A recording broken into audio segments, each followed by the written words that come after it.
Somewhere out there, right now, someone is checking their investment account on their lunch break and they're about to notice something strange. Last month, they put in $1,000, same as always, but their account grew by $2,300. The market just contributed more to their wealth than they did. Their money out-earned their effort. And here's the part that should mess with your head a little. For the first 6 years, that exact same account felt completely broken, slow, pointless, like pushing a boulder that refused to move. Nothing about their strategy changed, not their income, not their contributions, not the funds they picked. The only thing that changed is that they crossed a number. One specific number where the math quietly switches sides and starts working for you instead of making you do all the work.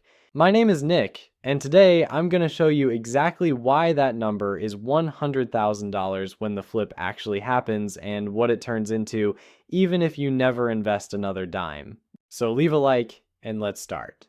Let me tell you about someone we'll call Marcus. Marcus is 27. He read all the right books. He opened a brokerage account and he started putting in $1,000 every single month into a boring index fund. No crypto, no meme stocks, no options trading at 2 a.m. Just the responsible, adult, vegetables of investing approach everyone told him to take. And after his first full year of doing everything right, you know what his account showed? About $12,400. He contributed $12,000 of that himself. Which means the famous, magical, life-changing power of compound interest earned him roughly $400. $400. That's a tank of gas and a Costco run. Marcus spent 12 months sacrificing dinners out, driving a car with a mysterious rattle, and saying no to a trip with his friends, and the market's contribution to his future was basically a decent pair of sneakers. And this is the moment where most people quit. Because nobody warns you about this part. Every compound interest chart you've ever seen shows that beautiful hockey stick curve bending toward the sky. What they don't tell you is that you have to live inside the flat part for years. In year one, 97% of Marcus's growth came from his own paycheck. He wasn't building wealth. He was just moving money from one pocket to another pocket that's harder to reach. And his brain, like every human brain, looked at that and said, this is a scam. We're wired to extrapolate in straight lines. We see $400 of growth in year one and we assume year 30 looks like $400 times 30. It doesn't, not even close, but your brain doesn't know that, which is why so many people abandon the plan right before it starts working. And I want to be real with you about what those early years actually feel like, because the charts never show this part. It feels like watching your friend post stories from Tulum while you transfer another $1,000 into a number on a screen. It feels like checking your account after a great month for the market and realizing your gain wouldn't cover a car payment. It feels like explaining to your family at Thanksgiving that yes, you have money and no, you can't touch it, and watching them look at you like you've joined a very boring cult. Year two, Marcus has $25,000 and change. Year three, around $40,000. Year four, 55. The progress is real, but it's almost entirely his own deposits staring back at him. He's basically paying himself a second rent. Now meet his coworker, Dana. Same age, same salary, started investing the same month Marcus did. In year three, Dana looks at her $40,000, does the math on how long this is going to take, and decides the whole thing is pointless. She cashes out, puts $20 down on a new SUV, and spends the rest on a kitchen renovation her landlord technically owns. And here's the brutal part. In the moment, Dana looks smarter. She has the nicer car. She has the marble countertops. Marcus has a spreadsheet. For about a decade, every visible scoreboard says Dana is winning. The problem is that the scoreboard that matters is invisible, and it doesn't update in real time. That $40,000 she pulled at 28, left alone at 10%, it was on track to become roughly $1.3 million by 65. She didn't buy an SUV. She bought the most expensive kitchen in the neighborhood. She just won't get the bill for 37 years. There's a reason Charlie Munger, Warren Buffett's late business partner and possibly the most quotable, grumpy old man in financial history, gave the advice he gave. At a Berkshire shareholder meeting back in the 90s, someone asked him about building wealth, and his answer became legendary. The first $100,000 is a bitch, but you gotta do it. I don't care what you have to do. If it means walking everywhere and not eating anything that wasn't purchased with a coupon, find a way to get your hands on $100,000. After that, you can ease off the gas a little bit. Now, this is a billionaire telling people to clip coupons, which is a little like a fish giving you swimming lessons. But here's the thing. Munger wasn't being dramatic. He was describing a real mathematical threshold. He just never explained the math behind it. So that's what we're doing today, because once you see it, you can never unsee it. Here's the mechanism, and I want you to really get this because this one idea explains everything else in this video. At any given moment, your wealth is growing from two engines. Engine one is you, your paycheck, your discipline, the money you physically move into the account every month. Engine two is the market, the return your existing money generates on its own.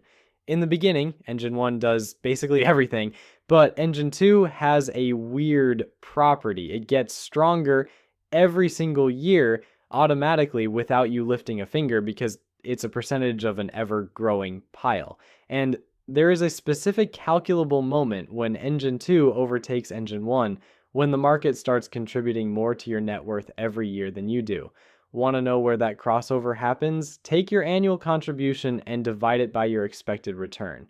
If you invest $1,000 a month, that's $12,000 a year, divide that by a 7% return, and you get roughly $170,000. That's the line. Below it, you are the engine. Above it, you're the passenger. And at a 10% return, that crossover drops to $120,000. So the first 100K isn't some arbitrary round number that sounds nice in a YouTube title. It's the on-ramp to the exact zone where your money's salary starts beating your contributions. Think about how insane that is for a second. There is a version of you in the future whose investment account has a better work ethic than they do. It doesn't sleep, it doesn't take vacations, and it has never once complained about a Monday. Now let me show you what this does to the timeline, because this is where the math stops being interesting and starts being genuinely unfair in your favor for once. Let's stick with Marcus. $1,000 a month, 7% average annual return. His first 100,000 takes about 6.6 years, 6.6 years of grinding for the privilege of a six-figure account. But the second 100,000, 4.5 years, the third takes 3.4, the fourth about 2.7, the fifth 2.3, and here's the one that breaks people's brains. The final 100,000, the one that takes him from 900,000 to a full million, takes about 1.3 years. Same guy, same $1,000 a month, same boring index fund. The first 100K took him over 6 years. The last one took 15 months. He didn't get smarter. He didn't get a raise. The math just took over 5 times faster for the identical monthly habit.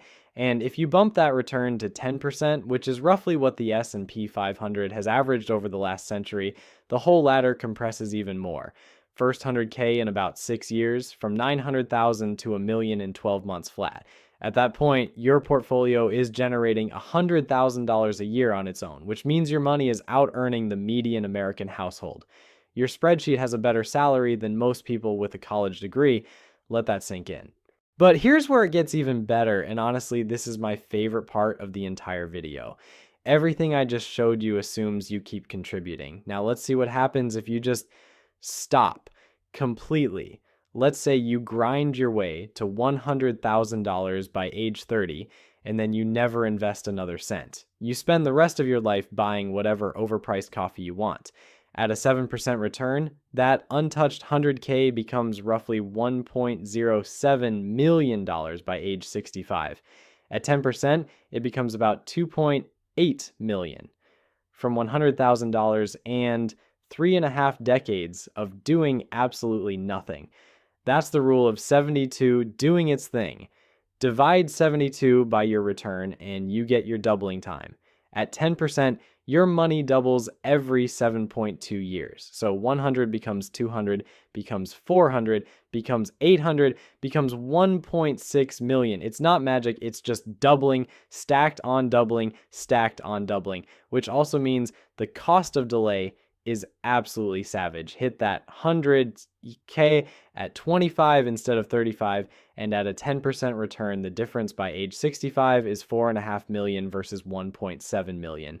Same milestone, same effort, 10 years of difference in timing, and the math hands one person an extra $2.8 million. Nobody worked harder for that gap. The calendar did it. Time is the only ingredient in this recipe you cannot buy more of. Borrow or substitute, which is why the smartest financial move most people will ever make is simply starting earlier than feels comfortable. By the way, real quick, I opened a completely free community where I show you exactly how I build and scale YouTube channels like this one step by step, even if you're starting from zero.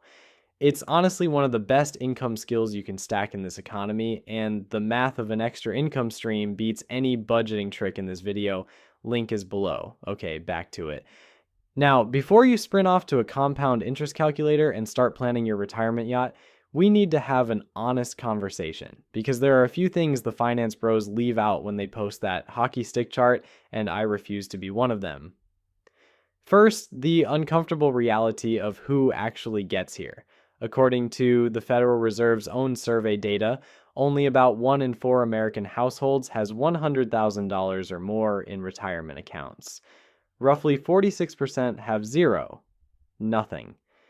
And the median 401k balance across all participants per Vanguard's latest data, about $38,000. Meanwhile, the average is around $148,000, and that gap between median and average tells you everything. A small group of large accounts is dragging the average up, while the typical person is nowhere near the crossover. And it's not because people are lazy or stupid. The personal saving rate in America right now is about 3.5%. Back in the 60s and 70s, it averaged nearly 12%. On today's median household income of about $84,000, saving 3.5% gets you to your first 100K in roughly 19 years. The system isn't exactly rolling out a red carpet here. So if you're behind, you're not failing. You're playing a game with the difficulty cranked up.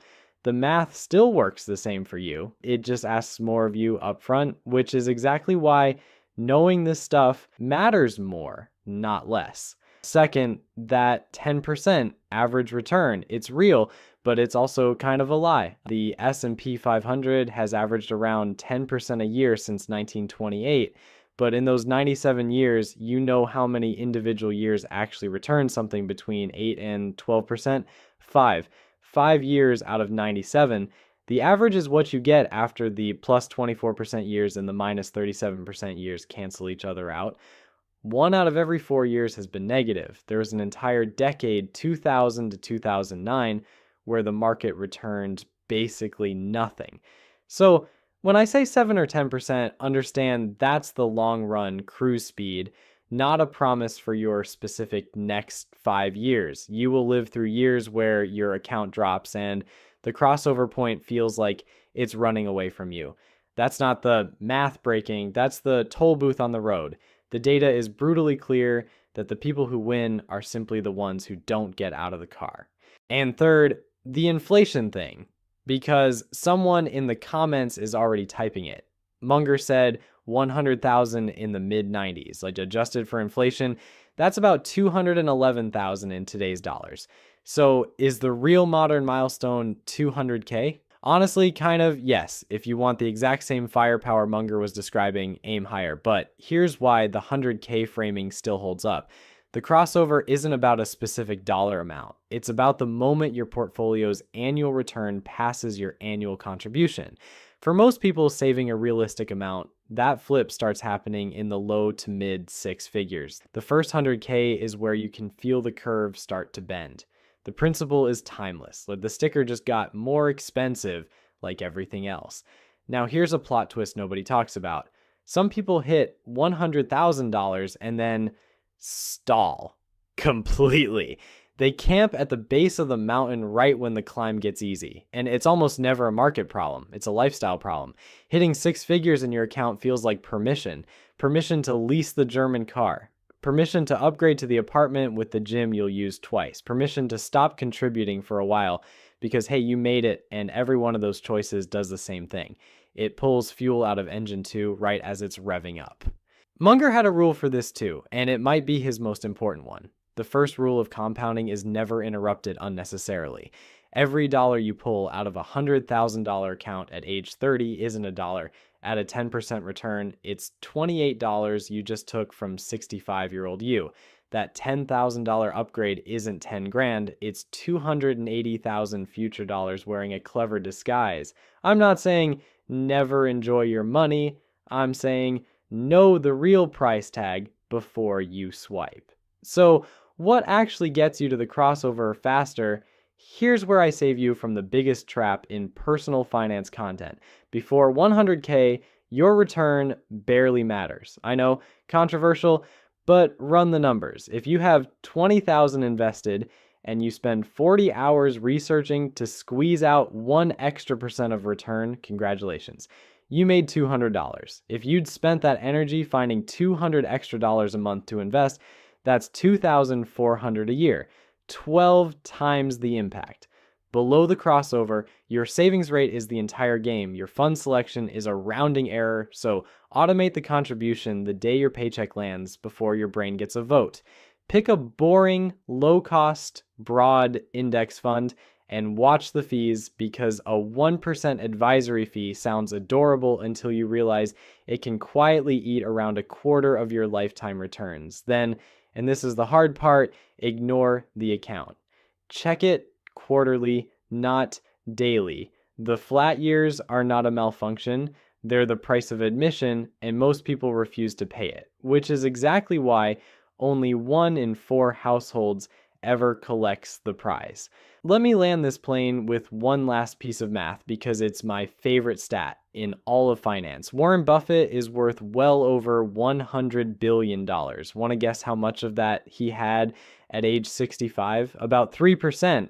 97% of one of the largest fortunes in human history showed up after the age most people retire. And Buffett isn't even the best investor alive by annual return, not by a long shot. Other fund managers have tripled his percentage. His actual superpower is that he started at age 10 and never stopped. He found his 100K early and then he let the doubling stack for 8 decades. As he put it, life is like a snowball. The important thing is finding wet snow and a really long hill. You don't need his stock picking talent, you need his hill, and the hill is just time. So here's the whole video in 3 sentences. The first $100,000 is slow, ugly, and almost entirely powered by your own sacrifice, and that's precisely why most people never finish it. But hidden inside that grind is a crossover point where the market quietly takes over the heavy lifting. Every 100K arrives faster than the last, and a single untouched 100 grand at 30 becomes a 7-figure retirement all by itself.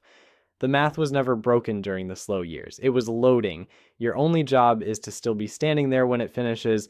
Oh, and one more thing before you go. If watching this made you think, wait, making videos like this is a real business, you're right, it is. If watching this made you think, wait, making videos like this is a real business, you're right, it is.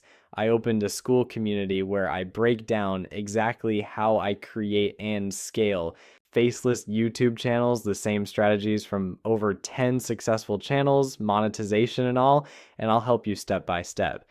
YouTube is honestly one of the best opportunities of 2026 if it's done right, and the door's open.